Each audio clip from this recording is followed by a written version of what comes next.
Imagine a world where we are not the only human species. Sounds like science fiction, right? Well, it was reality just 100,000 years ago. Let's travel back in time to when our planet was home to not just one, but multiple human species. It was a world where Homo sapiens, that's us, shared the stage with our distant relatives, the Neanderthals and Homo erectus, among others. An era where the Earth was like a grand theater, and the drama of evolution played out with multiple human species in the lead roles. Now, you may wonder, what happened to these other human species? Why did we, the Homo sapiens, survive while they didn't? The answer to that lies in the unique cognitive abilities of our ancestors. Around 70,000 years ago, Homo sapiens underwent a cognitive revolution, a fundamental shift in the way we processed information and interacted with our environment. This revolution wasn't about the size of our brains or our ability to use tools, traits we shared with other human species. Instead, it was about how we used our brains in novel, adaptive ways. We started to think in abstracts, create complex social structures, and communicate in a manner that was far more sophisticated than any other species. We developed the ability to imagine, to create myths and stories, to dream of things that did not exist. This cognitive leap allowed us to cooperate, to build, to conquer, and ultimately, to survive. While other human species might have been physically stronger or better adapted to specific environments, it was our ability to think, to imagine, and to work together that made the difference. It was our unique cognitive abilities that led us, the Homo sapiens, to outlive, outthink, and outlast our human cousins. As incredible as it may seem, our species was not always alone, and our survival is a testament to our unique cognitive abilities. Agriculture, the foundation of civilization, or humanity's biggest fraud? This question leads us into the heart of the agricultural revolution. A pivotal moment in our history, it was the era when we, as a species, moved away from the life of nomadic hunter-gatherers and began to settle down. We started to plant seeds, grow crops, and raise livestock. It sounds like a simple shift, doesn't it? But in reality, it was a seismic change that reshaped our society, our cultures, our very lives. The agricultural revolution, no doubt, brought about certain benefits. It allowed us to produce food on a scale previously unimaginable. This surplus of food led to population growth, and as our numbers swelled, we developed larger, more complex societies. We built cities, created governments, and invented writing. In a way, you could say it laid the groundwork for all the civilizations that followed. But was it all positive, or was there a darker side to this revolution? You see, with agriculture came inequality. For the first time, we had people who owned land and people who did not. This led to social hierarchies, with some enjoying wealth and power, while others were left in servitude. Moreover, this new way of life was hard. Farming was labor-intensive. We had to toil under the sun, plow the fields, plant the seeds, and hope that the weather would be kind. Diseases became more common as we began living in close proximity to each other and to our animals. And let's not forget, agriculture tied us to the land. We could no longer roam freely as we did in our hunter-gatherer days. We had to stay put, tend to our crops, and defend our territories. So, was the agricultural revolution a boon or a bane? Well, it's a complex question, isn't it? It's a paradox of progress, where every step forward seems to come with its own set of challenges. It's fascinating to think, isn't it? Our ancestors' decision to plant seeds and grow crops has led us to where we are today. From the worship of sun gods to the intricate philosophies of Buddhism, how did cultures and religions come into existence? To understand this, we must step back into the past, to a time when the world was a patchwork of isolated tribes. As these tribes grew and began to interact, they formed complex societies, the birthplace of cultures and religions. Picture, if you will, a tribe on the brink of a new era. They're settling down, moving away from a nomadic lifestyle. With the advent of agriculture, they can now stay in one place, grow their food, and build permanent settlements. But this new way of life brings new challenges. How do they decide who gets what? How do they resolve disputes? And most importantly, how do they ensure everyone works towards the common good? The answer lies in shared beliefs and myths. They create an abstract idea, a higher power, or a divine entity, and make it the source of all rules and moral codes. This power, they believe, rewards the virtuous and punishes the wicked. This belief system, this religion, provides a framework that governs their actions and decisions. Similarly, shared myths and stories give them a common identity, a sense of belonging.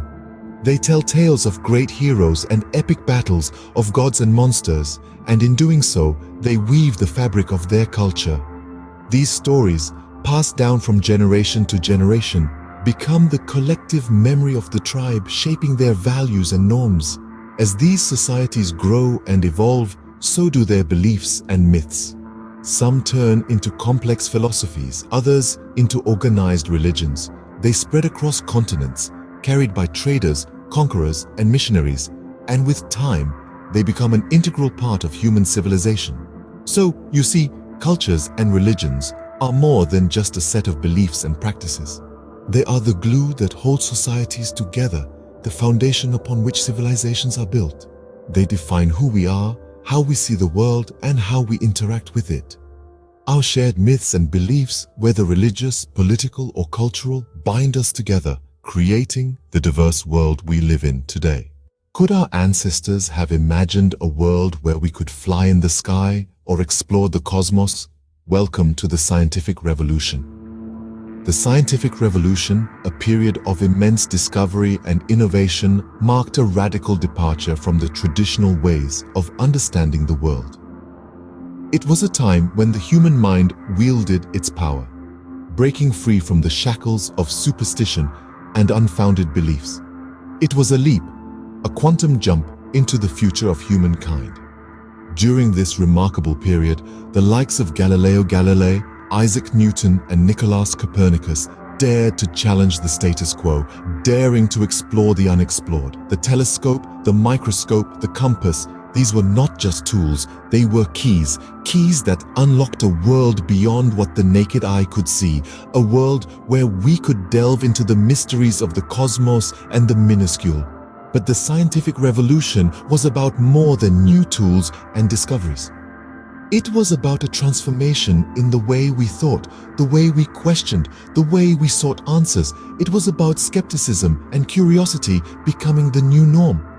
It was about no longer accepting the world as it appeared, but striving to understand it as it truly was.